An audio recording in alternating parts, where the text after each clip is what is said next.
In 2026, two military systems stand at the center of global attention. One is built for worldwide reach, supported by decades of alliances, overseas bases, and expeditionary warfare. The other is designed for regional dominance, focused on its immediate perimeter, modernized at remarkable speed, and backed by the world's second-largest economy. On paper, the United States spends roughly $850 billion a year on defense, while China officially reports about $250 billion. Though outside estimates suggest the real figure may be higher once research programs and internal security are included. The U.S. operates close to 750 overseas military facilities. China has only a handful beyond its borders, but concentrates immense force close to home. This is not a simple contest of who owns more ships or aircraft. It is a deeper comparison of doctrine, geography, industrial capacity, and strategic intent. America's military is optimized for projecting power across oceans. China's is increasingly optimized for denying access to its surrounding seas. So when people ask, who is more powerful, they are usually asking the wrong question. The real issue is where power matters, how it is applied, and what kind of conflict each side is actually preparing for. To understand that, we have to move past headlines and look carefully at budgets, forces, technology, and alliances.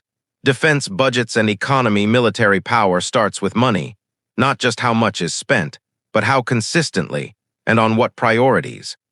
In 2026, the United States operates the world's largest defense budget at roughly $850 billion annually. That figure alone exceeds the combined military spending of the next several countries. But it also comes with heavy obligations: global bases, carrier strike groups, nuclear deterrence, and active commitments across Europe, the Middle East, and the Indo-Pacific. China, by contrast, officially reports defense spending near $250 billion. Independent analysts often estimate the true figure closer to $300 billion once research, space programs, and internal security are included. Even so, Beijing spends far less in absolute terms, but concentrates almost all of it in its immediate region. The economic backdrop matters just as much. The U.S. economy sits around $27 trillion, while China's is approximately $18 trillion. America can sustain massive global operations, but at higher logistical cost. China benefits from domestic manufacturing dominance, producing ships, missiles, and drones faster and often cheaper, though still behind in certain advanced engines and semiconductors. In short, the U.S. buys worldwide reach. China buys regional pressure. Both models are expensive, both are deliberate, and neither tells the whole story on its own. Personnel and force structure, raw manpower still matters, but how forces are organized matters more. The U.S. maintains roughly 1.3 million active-duty personnel, supported by about 800,000 reservists and National Guard. Its structure is built around rapid deployment. Professional volunteer forces, expeditionary brigades, carrier air wings, and joint commands designed to operate far from home. American units rotate constantly through overseas bases, exercises, and real-world missions, giving them unmatched operational experience. China fields a larger standing force, approximately 2 million active troops, making it the world's biggest military by headcount. Over the past decade, however, Beijing has reduced sheer numbers while reorganizing command structures, dissolving old regional armies, and replacing them with theater commands focused on specific directions like the Taiwan Strait and South China Sea. Where the U.S. emphasizes flexible, globally deployable formations, China prioritizes dense regional concentration. Large ground formations are positioned close to potential flashpoints, backed by integrated air defense and missile units. Training models also differ. American forces emphasize joint operations and combat rotations abroad. Chinese forces focus on homeland defense scenarios, increasingly rehearsing high-tempo, technology-driven campaigns near their own borders. So while China has more troops, the U.S. fields a more globally practiced force. Again, it comes down to mission design. Air power and technology air superiority remains one of the clearest dividing lines between these two militaries. The United States operates the world's largest and most advanced air force, with roughly 13,000 military aircraft across all services. This includes around 18 frontline fighters, led by more than 180 F-22 Raptors and over 600 F-35 stealth jets. Add in long-range bombers like the B-2 and B-21, aerial refueling fleets, and airborne early warning platforms, and the U.S. maintains a deeply layered air ecosystem built for global operations. China fields approximately 33 aircraft, with close to 1,500 combat-capable fighters. Its modernization drive has been rapid. Indigenous platforms like the J-20 stealth fighter are now deployed in growing numbers, while older Soviet-era designs are steadily being phased out.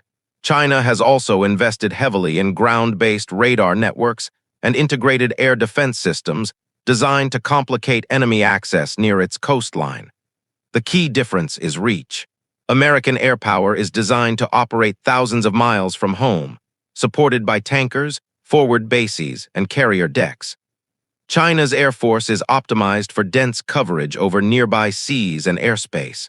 The U.S. leads in stealth integration, pilot experience, and combat networking. China counters with proximity, layered defenses, and increasing production speed. Both are technologically sophisticated, but built for very different battle spaces. Naval power and geography. Naval strength is where geography begins to shape everything. The United States operates the world's most powerful blue water navy, with roughly 290 deployable warships, including 11 nuclear-powered aircraft carriers. Each carrier strike group brings cruisers, destroyers, submarines, and air wings, allowing the U.S. to project force across oceans, sustain distant operations, and keep continuous presence in multiple regions at once. China, meanwhile, now fields the largest navy by ship count, with over 370 vessels, including 3 aircraft carriers, dozens of modern destroyers and frigates, and a rapidly expanding submarine fleet. But most of these ships are designed for operations close to home, concentrated around the East China Sea, South China Sea, and Taiwan Strait. This is where geography matters. America must cross entire oceans to reach East Asia. China operates from nearby ports, supported by land-based aircraft, missiles, and surveillance systems. Narrow waterways and island chains act as natural choke points, favoring the defender. The U.S. Navy excels at global mobility and sustained deployments. China's Navy emphasizes regional saturation and access denial. So while America dominates open ocean power projection, China increasingly controls its surrounding seas. Neither advantage is absolute. It depends on where a conflict unfolds. Missiles are where modern deterrence becomes immediate, fast, precise, and difficult to stop. The United States relies heavily on air and naval platforms to deliver its strike capability. It maintains several hundred intercontinental ballistic missiles for nuclear deterrence, alongside thousands of cruise missiles carried by bombers, submarines, and surface ships. Systems like Tomahawk sea-launched cruise missiles give the U.S. global reach, but most conventional strikes still depend on aircraft carriers or forward bases. China has taken a different approach. Over the past decade, Beijing has built one of the world's largest ground-based missile arsenals. Estimates suggest China fields over 2,000 conventional ballistic and cruise missiles, many designed specifically to target ships, airfields, and logistics hubs within the Western Pacific. These include anti-ship ballistic missiles intended to hold aircraft carriers at risk. This creates a strategic imbalance. American forces must move into range. Chinese missile units already are. The U.S. emphasizes precision strikes delivered from multiple domains. China emphasizes saturation, overwhelming defenses through volume and proximity. Missile forces illustrate the broader pattern. America builds systems for distant operations. China builds systems to control its neighborhood. And in modern warfare, distance often decides survivability. Drones and asymmetric warfare unmanned systems have quietly reshaped how modern militaries think about surveillance, strike capability, and cost. The United States operates hundreds of high-end military drones, including long-endurance platforms used for intelligence, surveillance, and precision strikes.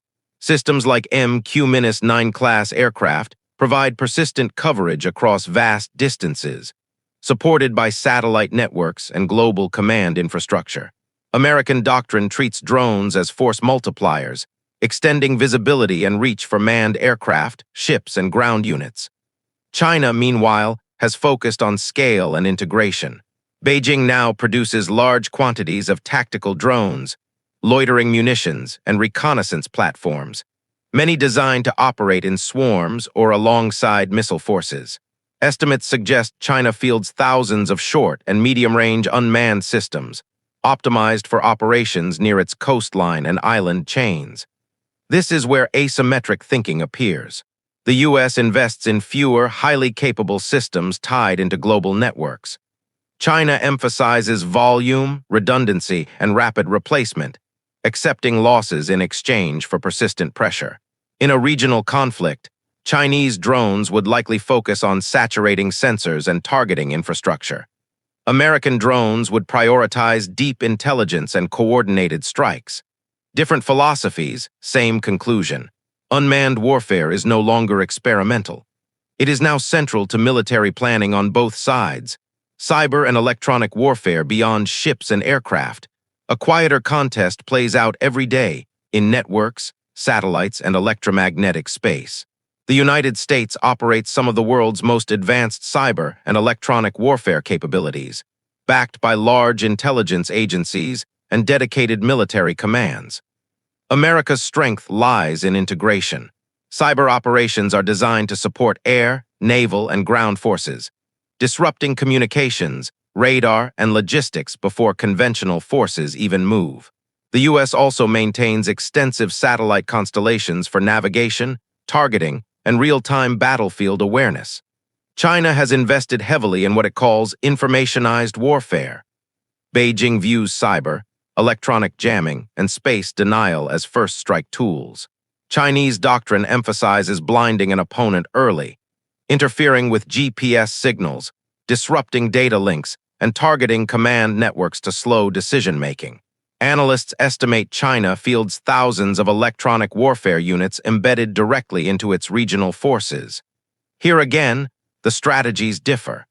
America focuses on global connectivity and resilience. China focuses on localized disruption and rapid paralysis. Neither side openly reveals the full extent of these capabilities, but modern military planners agree on one point. Any future conflict would begin in cyberspace long before the first ship or aircraft moves. Control of information may matter as much as control of territory. Alliances and strategic reach, this is where the balance shifts most visibly. The United States does not operate alone. It anchors a global alliance system that includes NATO in Europe and key partners in the Pacific such as Japan, South Korea, and Australia. Together, these countries account for well over 50% of global military spending and provide the U.S. with access to hundreds of airfields, ports, and logistics hubs worldwide. This network allows American forces to operate forward, not just from home territory, but from allied soil across multiple continents. It also means intelligence sharing, joint exercises, and interoperable command structures developed over decades. China operates very differently. Beijing has no comparable alliance bloc. Its partnerships with countries like Russia are strategic but limited, lacking integrated military commands or permanent basing rights. China maintains only a small number of overseas facilities, most notably in the Indian Ocean region. So while China concentrates power near its borders, the U.S. distributes power globally. This creates a fundamental asymmetry. China can dominate its immediate region. America can mobilize coalitions. And in modern geopolitics, coalitions often matter as much as firepower. Who is more powerful in 2026? If you measure raw global capability, the answer still leans toward the United States. America maintains unmatched reach. Roughly 11 aircraft carriers, a worldwide basing network, advanced stealth aviation, and an alliance system that multiplies its strength far beyond its own borders. But if you measure regional dominance, the picture changes. China has deliberately built a military optimized for its immediate environment. Dense missile coverage, expanding naval forces, integrated air defenses, and proximity to potential flashpoints give Beijing a powerful advantage close to home. China doesn't need to cross oceans. Its forces are already positioned. This is the core reality. The United States is designed to project power globally. China is designed to deny power locally. Neither system is inherently superior. They are built for different strategic goals. A future confrontation would not be decided by headline numbers alone. It would depend on geography, alliances, logistics, information dominance, and political restraint as much as ships or aircraft. Military strength is not just about capability. It's about context. If this breakdown helped, tell us in the comments what stood out and what we could do better next time. And if you want more calm analysis like this, consider subscribing.